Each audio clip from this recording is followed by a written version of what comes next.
Hello everyone, welcome to this 2024 stock selection video.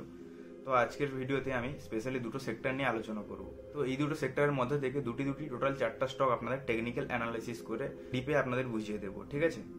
দেখুন, recently budget গেছে আমাদের ফেব্রুয়ারির 1 তারিখে। তো বাজেটে আমাদের finance minister Nirmala Sitaramayya specially 3টি সেক্টরের উপরে বেশি একটু ভার দিয়েছে। তো আমি তো এত ডিপে আপনাদের বোঝাতে পারছি না এখন, এখানে ভিডিওটা অনেক বড়ই হয়ে যাবে। তো আপনারা বাজেটটা একবার লাইভে গিয়ে দেখে নিন একবার। তো আমি তিনটে সেক্টরের নাম বলছি, কিন্তু আমি আছে দুটো সেক্টরেরই স্টক আপনাদের কাছে দেখাবো। সেক্টর তিনটে, প্রথম সেক্টরটা হলো যে গ্রিন এনার্জি সেক্টর, দ্বিতীয়টা হলো যে ইনফ্রাস্ট্রাকচার, তৃতীয়টা হলো যে এগ্রিকালচার। দেখুন, আমি স্পেশালি দুটো সেক্টরের কথা বলেছি আপনাদের। তো আমি ইনফ্রাস্ট্রাকচার আর এগ্রিকালচারের উপরে দুটো স্টক আপনাদের দেখাবো, ঠিক আছে? তো সবাইকে নমস্কার জানাই, আমি সমীরণ। আর স্টক মার্কেট রিলেটেড এরকম নতুন আপডেট পেতে চাইলে চ্যানেলটিকে সাবস্ক্রাইব করে সাইডের বেল আইকনটি প্রেস করে দিন। চলুন তাহলে বেশি কথা না বলে একদম সোজা টেকনিক্যালি আপনাদের বুঝিয়ে দিচ্ছি। 4টা স্টক দেখাবো আর ভিডিওটা আজকের আর বেশি বড় করবো না। তো চলুন তাহলে একদম সোজা চার্টে গিয়ে আপনাদের দেখাচ্ছি। প্রথমে আমরা এগ্রিকালচার সেক্টর নিয়ে আলোচনা করব। তো এগ্রিকালচার সেক্টর থেকে প্রথম যে স্টকটা আমি সিলেকশন করেছি সেই স্টকটা হলো যে ত্রিভানি ইঞ্জিনিয়ারিং। এইখানে দেখুন, ত্রিভানি ইঞ্জিনিয়ারিং এর উইকলি চার্ট আমি খুলে এসেছি। এখানে একবার স্টকটা নেচার একবার দেখে নিন, ঠিক আছে? তো নেচার দেখার জন্য এখানে মান্থলি চার্ট এখানে ওপেন করেছি আমি, ঠিক আছে? 2006 সালে এখানে মার্কেট লিস্টেড হয়েছে।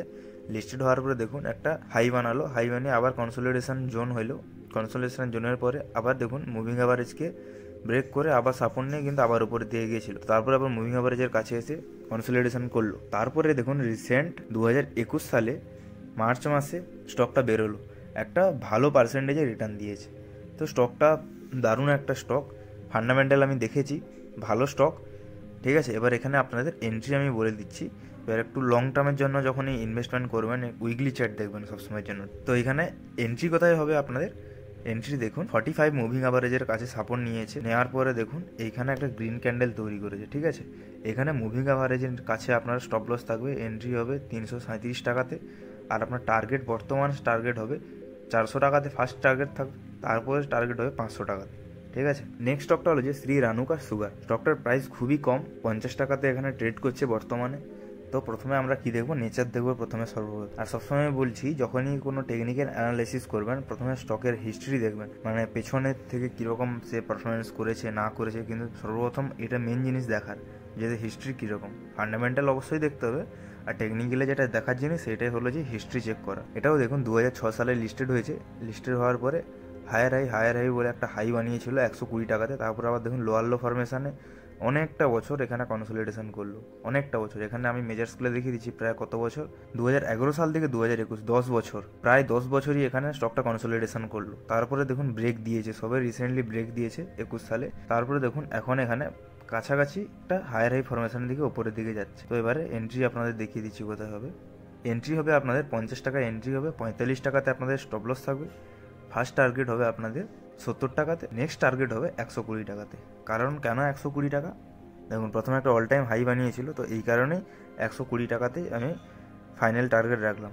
এবার ওর পরেও যদি স্টক যদি বেরিয়ে যায়, যারা হোল্ড করে রাখতে চান, ফান্ডামেন্টালও খারাপ নয়, ফান্ডামেন্টালও ভালো।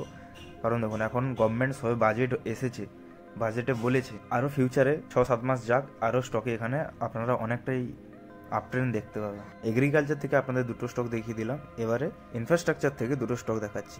এবারে দেখুন ইনফ্রাস্ট্রাকচারের প্রথম স্টকটা হলো যে ইঞ্জিনিয়ার্স ইন্ডিয়া, ঠিক আছে? এখানে সর্বপ্রথম আমরা মান্থলি চার্ট খুলে দেখবো স্টকটার পারফরমেন্স কীরকম করেছে। 1999 সালে এখানে স্টক লিস্টেড হয়েছিল, তারপরে হায়ার হাই ফরমেশনে একটা হাই বানিয়েছিল, হাইটা হলো 260-61 কাছাকাছি। তারপর থেকে হাই বানানোর পরে আবার দেখুন এখানে নিচে এলো, নিচে এসে একটা ডব্লু প্যাটার্ন তৈরি করেছে, ডব্লু প্যাটার্ন তৈরি করে হাই দিয়েছে, দিয়ে দেখুন আবার কিন্তু ডব্লু প্যাটার্নকে ব্রেক করে নিচে আবার ডব্লু প্যাটার্ন তৈরি করেছিল। সেই ডব্লু প্যাটার্নে দেখুন এখন বর্তমানে আবার সে অল টাইম হাইয়ের কাছে ট্রেডিং করছে স্টকটা। তো এবারে এখানে এন্ট্রি দেখবো, ঠিক আছে? এন্ট্রিটা কোথায় হবে?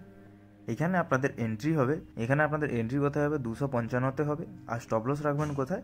220-তে স্টপ লস থাকবে, ঠিক আছে? আর টার্গেট, প্রথম টার্গেট আপনাদের থাকবে 400 টাকাতে। নেক্সট স্টক হয়েছে যে HFCL। ইনফ্রাস্ট্রাকচারের এখন 2 নম্বর স্টক হলো যে HFCL। প্রথম স্টকটা ছিল ইঞ্জিনিয়ার্স এলটিডি, দ্বিতীয় স্টকটা হলো HFCL। চলুন এই স্টকটার একবার নেচারটা একবার দেখেন। মান্থলি চার্ট খুলে দেখবো 2003 সাল থেকে এখানে লিস্টেড হয়েছে। লিস্টেড হওয়ার পরে দেখুন কনসোলিডেশন করছে। এই রিসেন্টলি 45 মুভিং অ্যাভারেজকে ব্রেক করেছে, ব্রেক করে আবার একটা সাপোর্ট নিতে এলো, নিয়ে আসার পরে দেখুন যা 29 টাকা থেকে যা বেড়েছে প্রাইস, এখন 90-100 কাছাকাছি ট্রেড করছে।